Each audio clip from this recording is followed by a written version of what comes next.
අයිබෝන් සූදවසක් ඔයාලා හැමෝටම තවත් ලස්සන වීඩියෝ එකක් කරගෙන ආවා. මන්දාරම් නුවර දෙවෙනි කොටස මගේ වීඩියෝ වල දෙවෙනි කොටස මම අද අරන් ආවා මන්දාරම් නුවර. අපි කලින් වීඩියෝ එකේ බැලුවා වඩුවාවල පාලම, ඊට පස්සේ ඇතිනිවල ඇල්ල බැලුවා. අද අපි ඇවිල්ලා ඉන්නවා තවත් ලස්සන දියඇල්ලක්. මම කියවනේ මන්දාරම් නුවර කියන්නේ දියඇල්ල වල පිරිණු පාරාදීසයක්. බලමු අදත් ලස්සන වීඩියෝ එකක් තියෙනවා. ලස්සන තැන් දෙක තුනක් තියෙනවා බලන්න. යමු වීඩියෝ එකට. මුලින්ම ලස්සන දියඇල්ලක් තියෙනවා බලන්න. අපි බලලා ඉමු.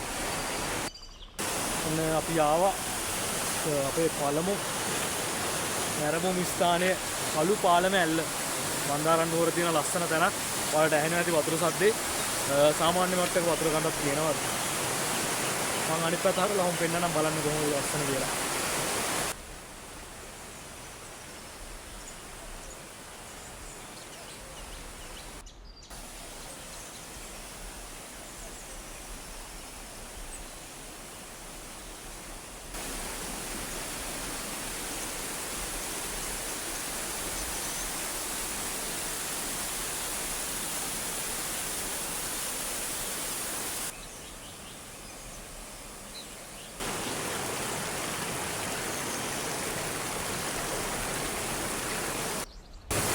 කළු පාලම ඇල්ල කොටස් දෙකකට බලා ගන්න පුළුවන්.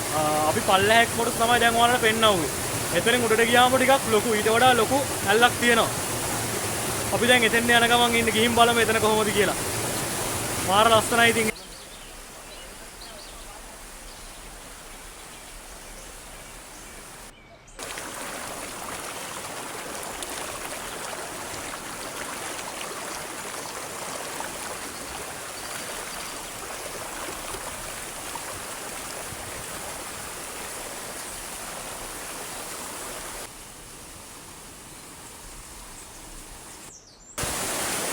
මේ ඉන්නේ අද මාත් එක්ක ගමන යන්න ආපු ඉරේෂ් බණ්ඩාර.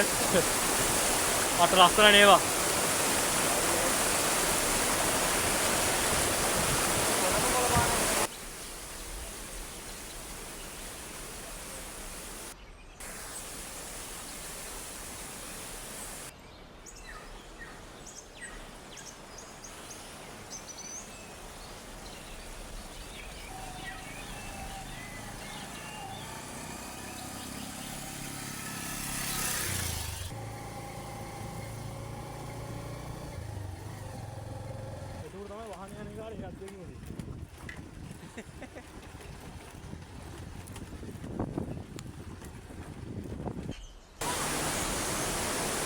අපි දැන් ආව කළු පාලම ඇල්ල පහු කරලා ඒක ලස්සන සුන්දරත්වයේ ඉඳගෙන අපි දැන් ආවා තවත් ලස්සන දියඇල්ලක් බලන්න. කළු පාලම ඇල්ල ළඟ ඉඳන් කිලෝමීටර එන්න ඕන 6මාරක් 7කට කිට්ටු වෙන්න එන්න ඕන උඩට.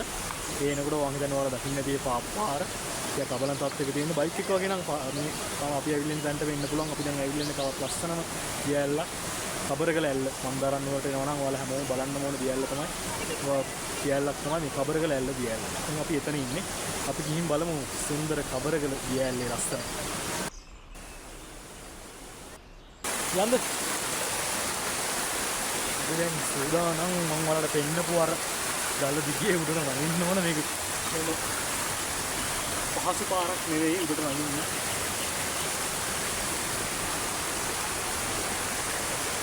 සුන්දර දේවල් බලන්න නම් ටිකක් මහන්සි වෙන්න ඕන. කතාවක් තියෙනවනේ.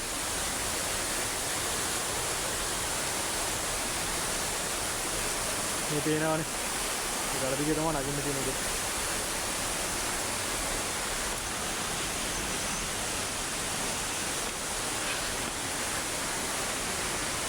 යා පොඩි දුරයි තියෙන්නේ. සතනක්.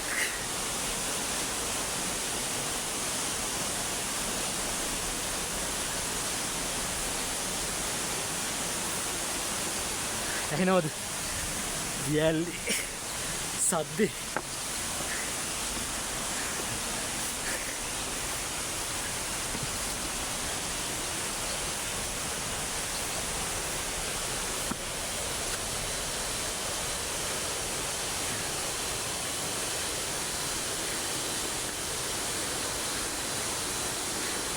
කූනල්ලේ උනන් ඇති ඈ. ඔව් වතුර ගොඩනේ.